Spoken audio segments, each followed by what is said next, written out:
iStock Audio.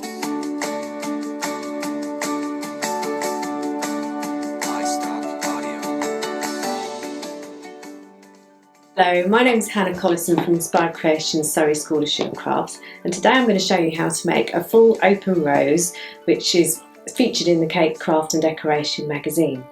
So the first thing we need to do is show you what pieces of equipment that you need.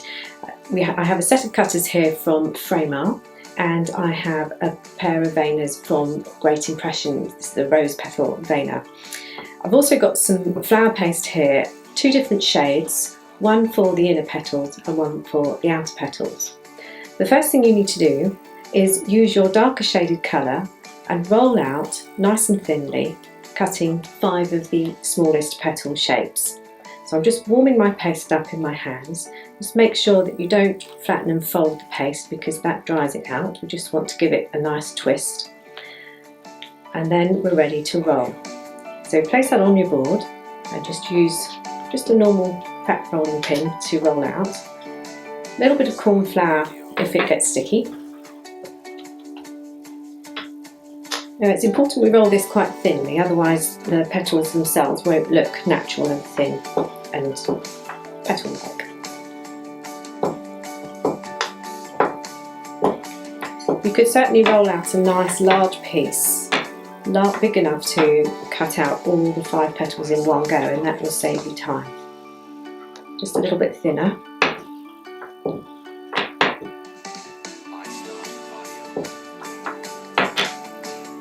So take your smallest petal size cutter and cut out 5 of these. Give them a good rub on the surface so that they come out nice and clean and crisp.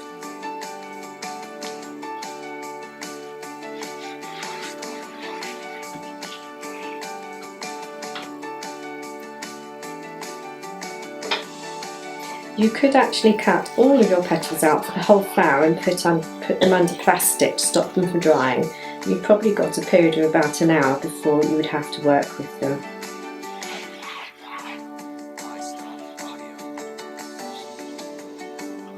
So one last shape, we'll just try and squeeze that one out of this small piece of paste here.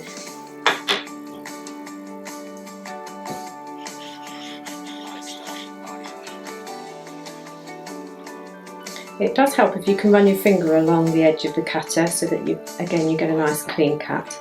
And this excess paste can go into a bag so you can use it again. The next step is to vein. So we're going to use the Great Impressions rose petal veiner and just place the shape at the top, sandwich and press nice and firmly. And because there's no wire in there, you're not going to distort the shape. And here we can just carefully peel off and place to one side. We're going to do that with all of the 5 smallest petals.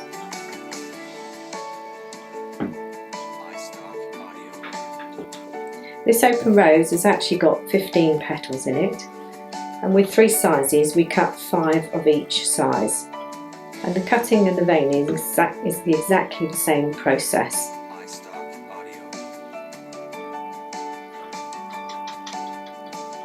So here you can see we've got quite a nice vein on there, it makes it look nice and natural.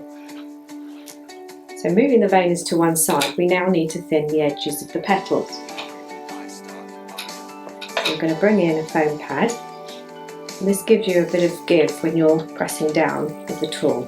If you're working on the surface, on a hard surface, it won't give you a good thin edging. Instead of a dog bone tool, I'm using a slightly smaller rolling pin. This is just 1 inch in thickness, and it makes it much easier. It acts more like a crayon rather than... I'm not quite sure what as an alternative. So we're just pinching the edge of the petal just to thin and give it some shape. Once you've thinned the petals, you need to glue about 2/3 of the area. I'm just using sugar glue in readiness for them to be attached to the centre. In this instant I've used a polystyrene ball. This is a 40mm, but you can use smaller if you prefer a smaller finish to the rose. You could also use sugar, but that would take time to dry, so this is a much lighter, quicker alternative. To be able to attach, I need some support, so I'm just going to bring in a piece of foam and we'll pop the polystyrene ball into there, and that gives me some hands free. The first petal is the most important one. At the moment we have a ball shape. What we need to do is create a pointed or a cone shape at the top.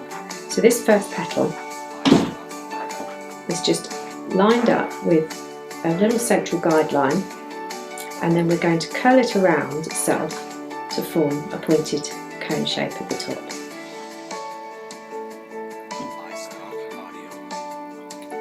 This has to close up on itself, so it only has just a very small pinprick of a hole in there. Your next petal is going to be attached directly opposite. So again, line the point of the petal up with the central line and just curl that over the first petal that you've already attached.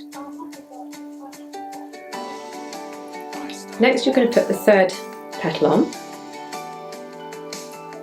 and just overlap it so it's actually going across the join here.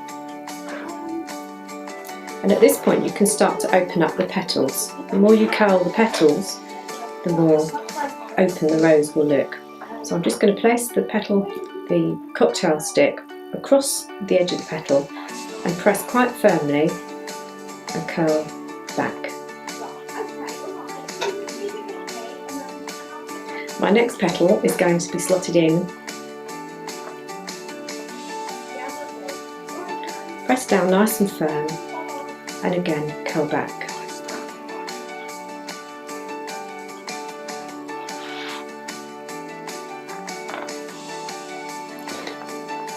So we've already put 4 petals on. This is the last one, and that just slots into this one here.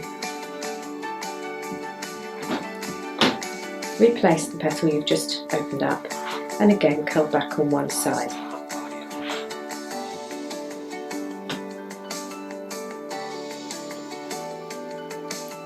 Now, if you like the look of your flower, that would mean that you could actually leave this as a bud.